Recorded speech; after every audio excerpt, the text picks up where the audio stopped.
All right, everyone. Welcome back. It is another week, another episode of Finger Guns Comedy. I am Steve Sotelo. Um, no one else is going to be joining us today. I kind of gave him the week off.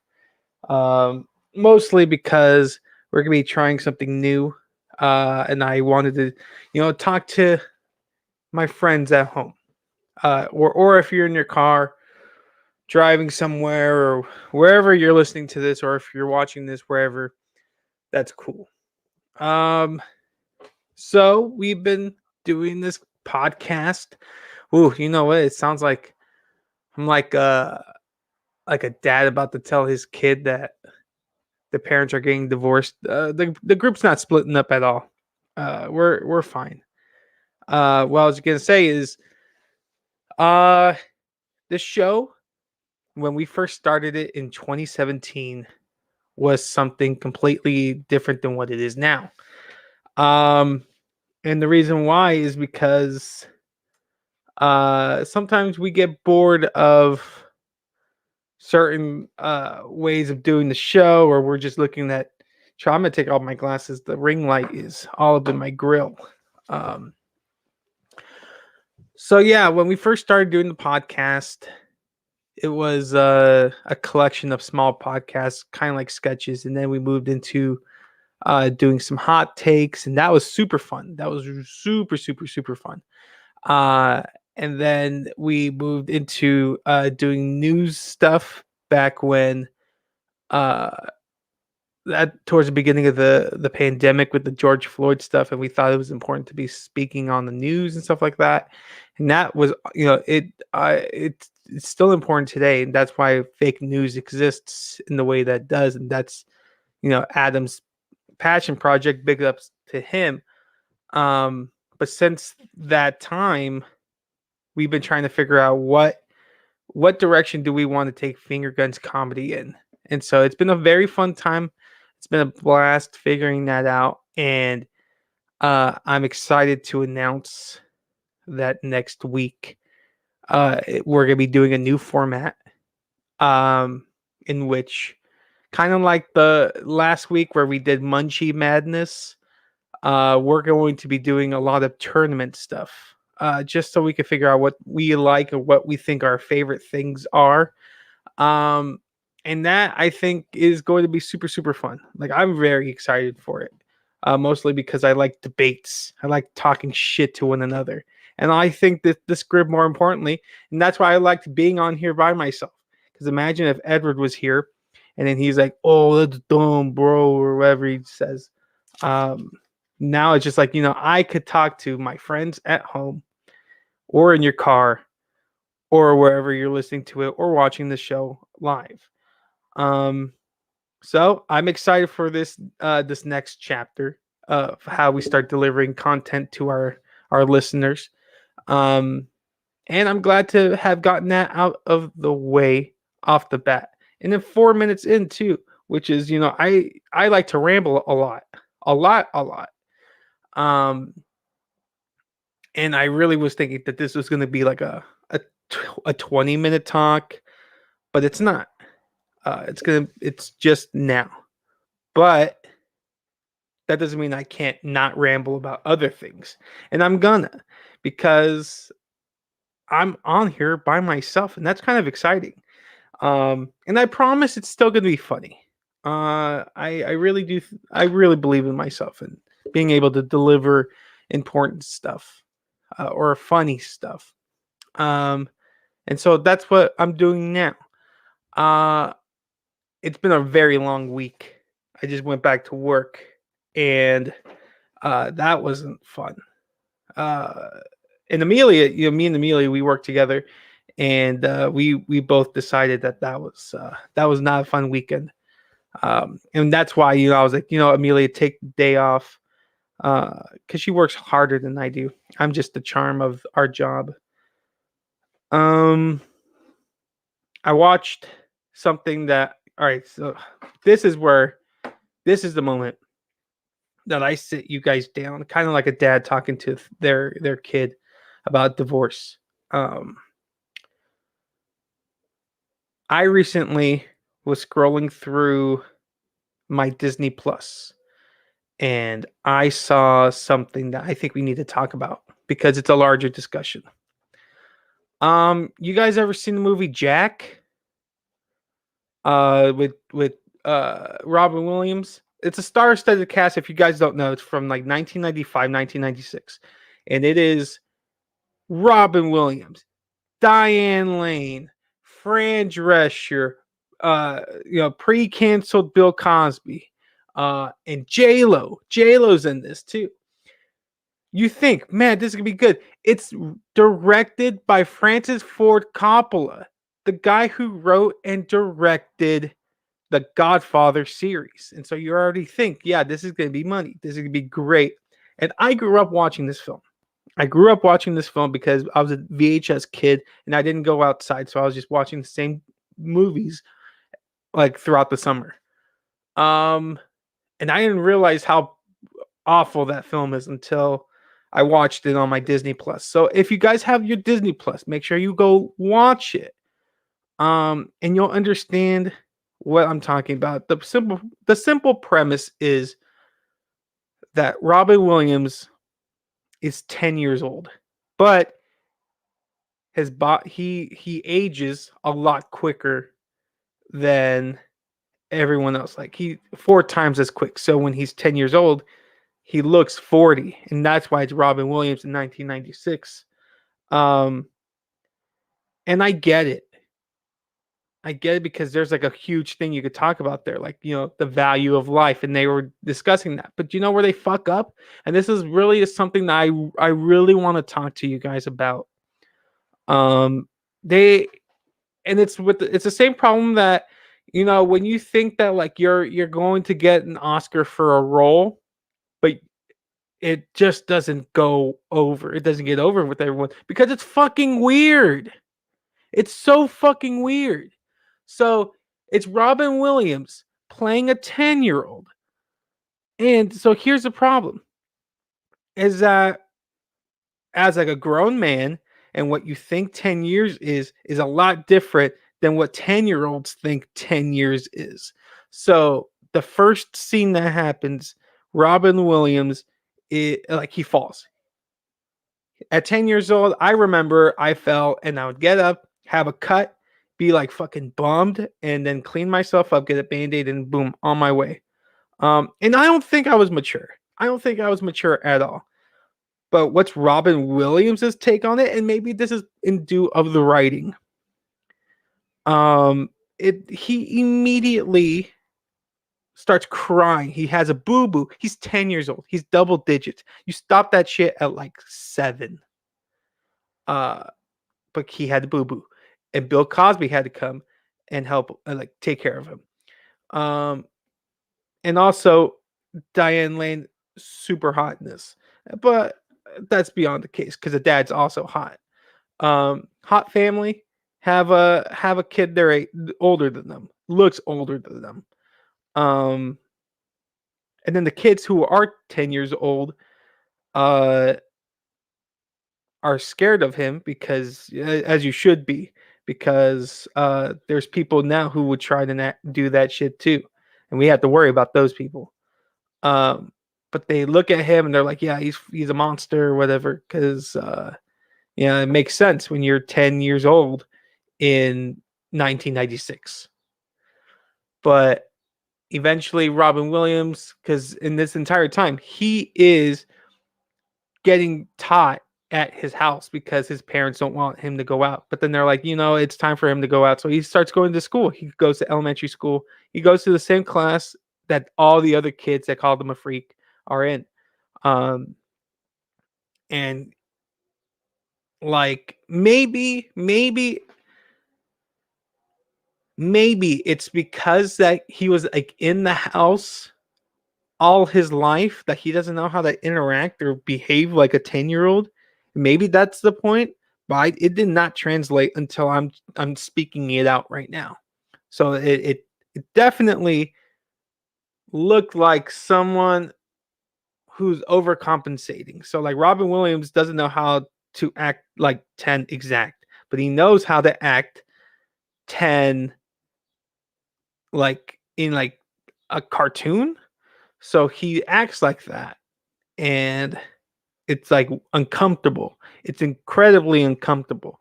And ladies and gentlemen, I'm going to go into spoilers for this. I should have said that at the beginning because I did invite you guys to watch it, but I have to talk about this more because I have to talk about I Am Sam.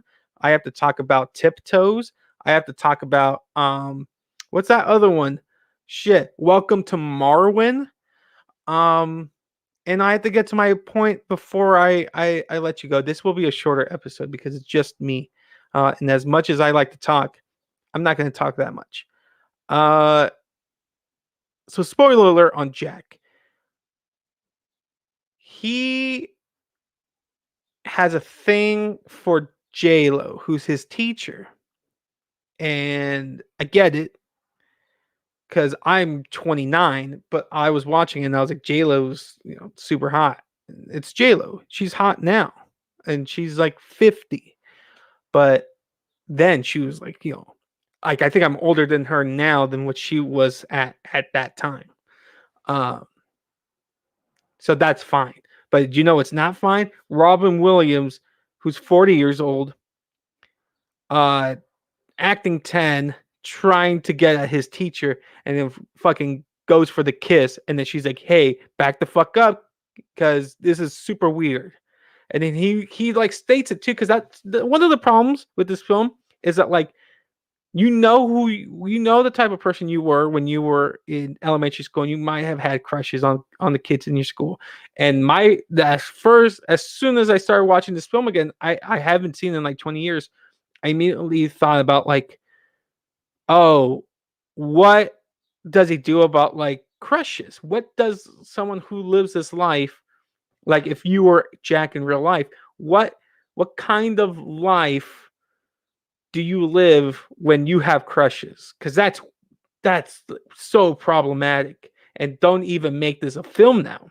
But they talk about it. They say like, I can't like the girls in my class because it's weird or some shit like that. So he asks out J-Lo.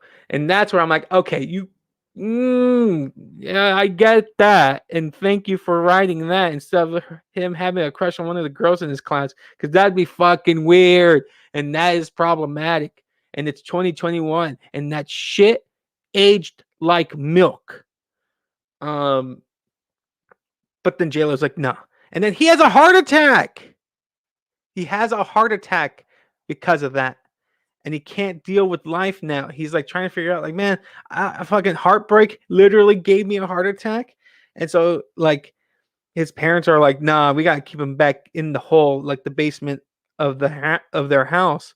Um, and so then he's like, man, fuck this, I gotta get out of here. So he goes to the bar because, all right, so his friend, one of the friends that he made in class, his mom is Fran Drescher, and oh man, Fran Drescher looked so caliente in this. And she was like super thirsty in a way that's like, if you're Fran Drescher in 1996 and you're trying to get at Robin Williams, who looks like Robin Williams at 45, you're thirsty because like you don't like your Fran Drescher. But the idea that they wrote is that like, oh, she's desperate. Like, and she's been heartbroken. She's just like, she's going from relationship to relationship, and all these guys are like, nah, no, he's got baggage.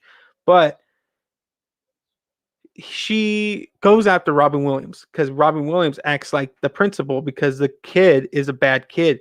And so he's like, hey, I need you to help me, Robin Williams, because you look old as fuck. Talk to my mom and tell her that I'm doing great. And so he does. And then she fucking pulls out like this card of like, this is where I work.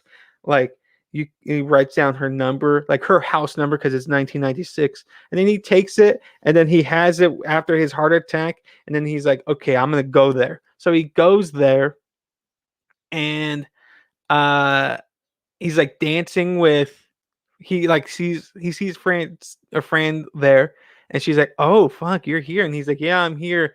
And then like they start dancing, and he's copying what he sees like a guy there doing. And mind you, it's 1996, and everyone in there has that mustache from 1996, that fucking mustache. So he's looking at this one guy with that mustache, and that guy with that mustache is dancing like that guy with that, that mustache, and the guy who wears that mustache in 1996, who is wearing like fucking dungaree pants and like a plaid button up that's like tucked into it that's also really baggy. He's wearing that, and he's dancing. He's like grinding up on her, and he's got his hand on her butt. So Robin Williams sees that guy doing that, and then also puts his hand on Fran Drescher's butt, and he's 10 years old and she's not. And then she's into it. And then they start kissing. They start making out. And he's 10. And he's 10. And they're making out. And it's gross. And like, then he ends up in a bar fight, because he's like teasing one of the guys who he ran into at the bar, like a 10-year-old. And that guy just decks him in the fucking face. And so the police are called. He goes to jail. The Fran Drescher pulls him out, and then like she takes him home. Uh, mind you, mind you, guys, she still doesn't know. She still doesn't know that he's 10 years old. She just bailed him out. He didn't have an ID. I guess he's never needed one. Um, and he kisses her again. He kisses her again, and she never finds out. There's no consequence to him making out as a 10-year-old with Fran Drescher. And guys, it's 1996. I was 4 years old. And I'm thinking about what I was watching at 4 years old, and like the media and stuff like that. And then I'm thinking about like the OJ stuff was around that time too. And it makes sense for 1996, but it's so bad now. Disney Plus, you gotta take it off. You gotta take it off because it's problematic. And do you know what else you need to take off? Unfortunately, although I think it's so cute, you gotta take off Three Men and the Baby. And it's not because it's Three Men and the Baby. It's because there's a large chunk of it that has an entire bag of heroin involved with it. There's heroin on Disney Plus, and if you find it, your trophy is a very cute movie, but a really weird B plot to that film. But that's not even the problem. The problem is that Jack is so problematic. It's so gross.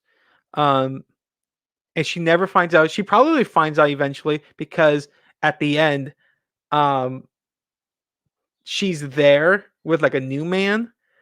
Like in the end, mind you, they are 8 years in the future, because they're 10 now, and they graduate high school. So Jack is the valedictorian, and being the valedictorian, you have to give a speech, and he's old as fuck. He's nearly 80 at this point. So he's giving the speech, and you look out into the crowd, and Fran Drescher is there, I think with a baby and a new man.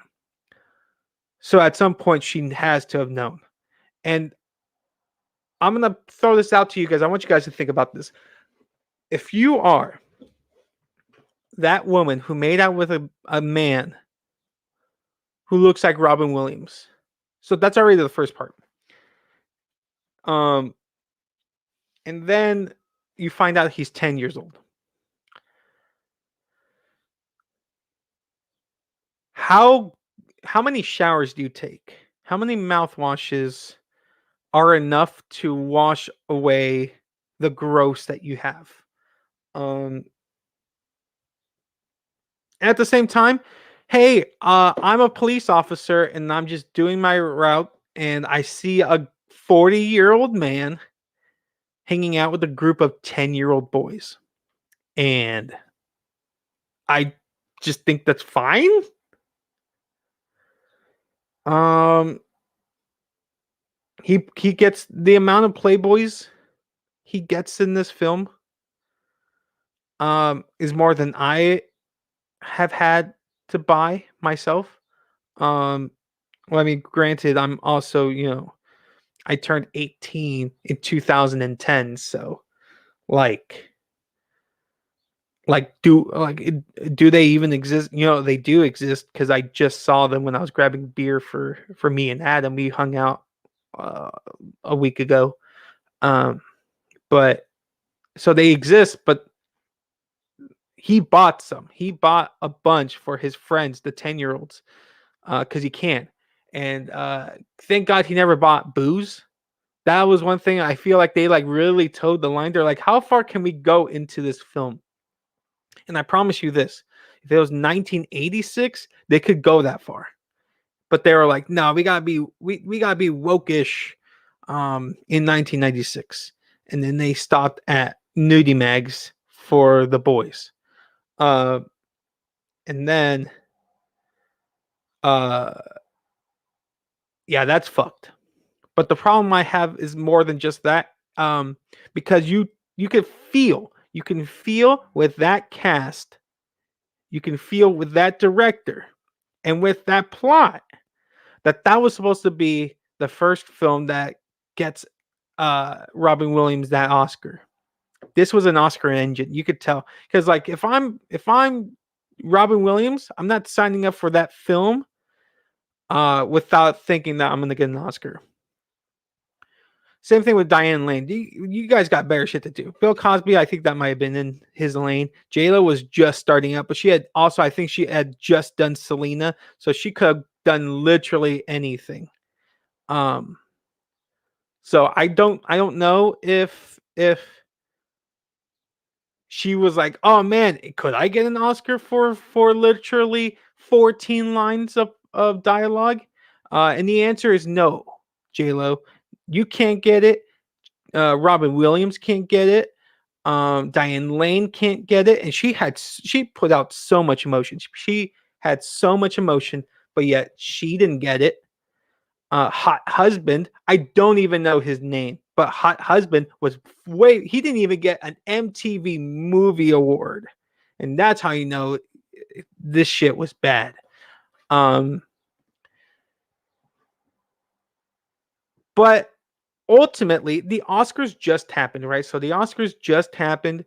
Uh, and that's where I kind of want to talk about because this was supposed to be an Oscar engine, and the last Oscar engine that I saw that was like that was like so obviously an Oscar engine was Welcome to Marwen with Steve Carell, where he has like brain dysfunction because of like PTSD from being or getting like abused, and so he has to like in order for him to cope, he like made up like the town, but like little action figures, and he's made himself like the hero and stuff like that. Steve Carell did not sign up for that because he liked the plot. He signed up for it because people were like, "You do this, you get an Oscar." And I think the Academy did everyone a service by being able to sniff out the bullshit of that film because I didn't see it, but you like that trailer that came out was entirely like obvious that it was going to go that way. And it's gross. You're pandering. It's not a great plot. It's uncomfortable, and you're not telling a good story. And your actors are absolutely like you could feel that desperation, like in however they're acting because they're like you know there's like the levels of acting in which you do, and then there's like it's like kind of like gears like in a car, like if you're a manual, like as an actor. And I know this because I am an actor. I don't act, but I am an actor. I have a degree, so I could coach this shit. Um, and I hopefully will be as a teacher. But it's like first gear is like sitcom shit. Second gear is like family drama stuff. Third gear, no, second gear is like action movie. Third gear is like your ABC family shit. Fourth gear is like suspense, like in anything that David Fincher makes, and Aaron Sorkin. And then you go into your fifth gear, and then those are where it's like, okay, your character pieces. Like, oh, I got to do like a character, like, oh, we're gonna do this like the Joker, like, and then that sixth gear is where Robin Williams went, Steve Carell went, fucking Sean Penn from I Am Sam, and Gary Oldman from Tiptoes. He went in that in Tiptoes, and that is the gear in which is like, oh, you went too far. You went too far, and you acted too hard. And now it's kind of like that sixth gear is like a it's a curse gear. It's actually like a reverse gear. Like you're going forward and you think it's a sixth gear, but it's actually the reverse gear. So then you go into it and then like it fucking stops the car dead and it breaks the engine and it fries everything and your transmissions is fucked. And now you have to pay. You have to pay like $4, $5, $6,000 it costs to fix your transmission because you hit that sixth gear thinking that was going to get you farther and it actually went reverse. And so that is what those four actors did. And why did those four actors go that far? And the answer is because the the idea of getting an Oscar. And what did we get by them wanting that Oscar so bad? We got 8 cumulative hours of feeling uncomfortable. Because now there are 4 movies out there in which we can see an actor trying too hard, and while we can laugh at it, we're not gonna laugh for 2 hours. This isn't The Room where everything is magically bad.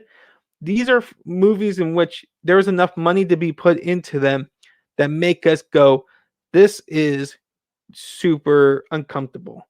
Like Jack, 45-year-old man in a 10-year-old's body, kissing Fran Drescher and no consequence about it.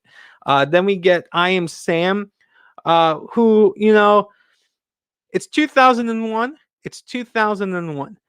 And, this was before Carlos Mencia started doing like that do thing when he was making fun of the mentally handicapped. But there's a reason why Robert Downey Jr., who was playing an Australian actor playing a black man in Tropic Thunder, got nominated out of humor for an Oscar. But he, in that movie Tropic Thunder, he told Ben Stiller, "You don't go full." And that slur that I'm not going to say because I'm an ally, but it's true. You don't go all the way. Because if you do, it's nothing but bad news. And it's that sixth gear. I Am Sam. Sean Penn is playing a man with mental disabilities. He is a man. I believe he's supposed to have Down syndrome. How do you play that? And here's the thing. Unfortunately, as an actor, in my time as an actor, I have not gotten more praise out of any performance that I've ever done. Like just people speaking nicely and awards. I've never gotten more than playing people with mental handicaps. And so that's the question. How does someone play someone who's supposed to have Down syndrome and don't take it too far? Well, I was lucky because I had an answer. You don't do whatever Sean Penn did in I Am Sam. You don't do any of that because that, and it's also part of the script. They had the men with mental disabilities comically doing bad things, like making a frappuccino but forgetting the lid and then it explodes and then there's coffee and ice everywhere. Or he has a cake and then he falls down a flight of steps comically like a pratfall and then the cake falls over the place. You don't do that. You don't make fun of people with mental handicaps. So you don't do that movie. There is an amazing play though that is called The Boys Next Door that deals with the situation. And if you want to watch a movie version, which I don't recommend because it's very not good, but it has Tony Goldwyn and he's a very handsome man. And you can watch it on YouTube, and it's a bad copy of it, but it's out there and it's short and it's not good, but it's there. And there's a trailer to it, and it's there. Um, but that's good. That was good content. Not I Am Sam. You don't do that. Um, but Dakota Fanning, very cute in that film. She was adorable and very sweet, and you rooted for her. You don't root for Sean Penn because that's insulting. In the same way that how does Gary Oldman in the movie Tiptoes with Matthew McConaughey play a man who one is a dwarf and two is a dwarf with mental or no physical challenges. How does one opt into that and then opts into a trailer that says that Gary Oldman is playing the role of a lifetime, the role of a lifetime. And that's where you know, like, oh man, these people were promised these things. I don't even think these people read these scripts because these scripts are uncomfortable. Um, and ultimately, I would like, they were saying that the Oscars had a super ratings plummet this year. It was the first time in like a very long time that they were under 10 million views. And I get it. I used to watch the Oscars every year vehemently growing up in high school. I have not watched the last 5 Oscars probably. And definitely last night's. I did not give a fuck. And I was home. I was home and I had nothing to do. I had nothing to do, and then I went on Instagram, and they're like, "Who's watching the Oscars?" And I was like, "Oh shit, the Oscars are on," and I had nothing to do. And do you know what I did? I just did anything else, and I think once more people do that, eventually they stop making obvious Oscar films like that because there are other ones like that too. I just don't think about those films as much as I think about Jack, Tiptoes, Welcome to Marwin, I Am Sam, because they're gross. Um, oh, do you know what movie I do think about that is also gross, but isn't uh, uh is by no means an Oscar film at all? But the movie Prom that just came out with Meryl Streep and James Corden. My whole thing is don't hire James Corden to do anything, because he's a piece of shit. Meryl Streep shouldn't be. She's one of the greatest actresses of all time. Stop having her sing, please. Stop having her sing. Um, and if you have to, at most, uh, it's kind of like it's like a kid with who wants ice cream, but you have the opportunity to say no as the parent. Meryl Streep wants to do those parts. Apparently, she wants to sing, and she shouldn't. So you, as the parent, as the studio, needs to go. No, Meryl Streep. No, I'm not going to have you sing anymore. No, Mamma Mia 3. No, Prom 2. Don't get your little fucking hands on any other script. If there's a Hamilton film coming out, Meryl, no, no, Meryl, I don't want you in another movie musical. Um, but Andrew Rannells and Nicole Kidman, they were fine. And I don't even think Nicole Kidman can sing, but she was fine. Um, but Meryl, no, no. And then anyone who thinks about hiring James Corden, no, no, no. Oh, you see, families like him because he's a large, loud, chubby man. No, no. Oh, he's good with the older audiences. No, no, no. You put the James Corden down. Don't put him into other films. Leave him in his night show that no one watches, so that no one else will watch him, and then he won't be heard. And it's just like a tree when no one watches his show and no one sees him in a movie that Netflix is forcing down your face because it's only like once every 2 weeks they come out with the decent shit to watch. Does it make a sound? And the answer is yes, because James Corden makes a sound anytime he does anything inconvenient, such as breathing. No, put him down. Don't pick him up. Um, but do you know who you do need to pick up? The rest of the Finger Guns crew. Let's see. You can follow Denzel at Sir Suavemente. You can follow Edward at Edward J. Rosales. You can follow Amelia at Caras de Amelia on Instagram and Amelia Whistles on Twitter. Um, you can follow Adam at Adam Armack. He and Ezra uh, do a phenomenal show called Fake News every Friday. Speaking of Ezra, you can follow Ezra on Instagram at Ezra Partier. He also has two different shows.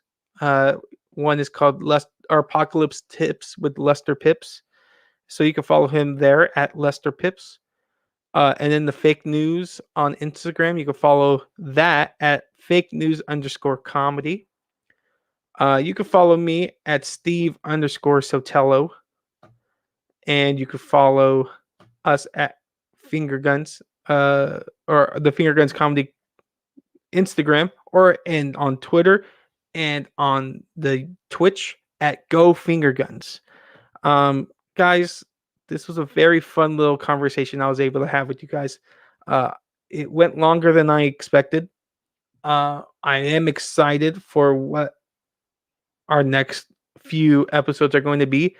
Next week, we're going to be doing a tournament on the best fries from all fast food places. So we're going to have McDonald's up there. We're gonna have our Arby's curly fry, Jack in the Box's curly fry, and we're going to try and figure out how do we know what the difference between them are and which one is better. And I could tell you my personal preference, but we're going to have to find out next week. Guys, thank you for listening as long as you have. You listened to me for 40 minutes, and I could not do that myself. I don't think. I don't think I could have. But if you did, that must have meant that you liked and agreed with my sentiment on these movies. These movies are trash, and we need to make better ones, like Mulan 2. Um, but not like a live. Don't live action that shit. Okay, make a just leave a masterpiece as it is. Mulan 2. Don't make a live action. We're gonna hashtag the hashtag keep Mulan 2 animated because you can't don't ruin that too. Do not ruin that. Thank you very much, guys. We'll see you next week. Be safe, be blessed, and stay woke.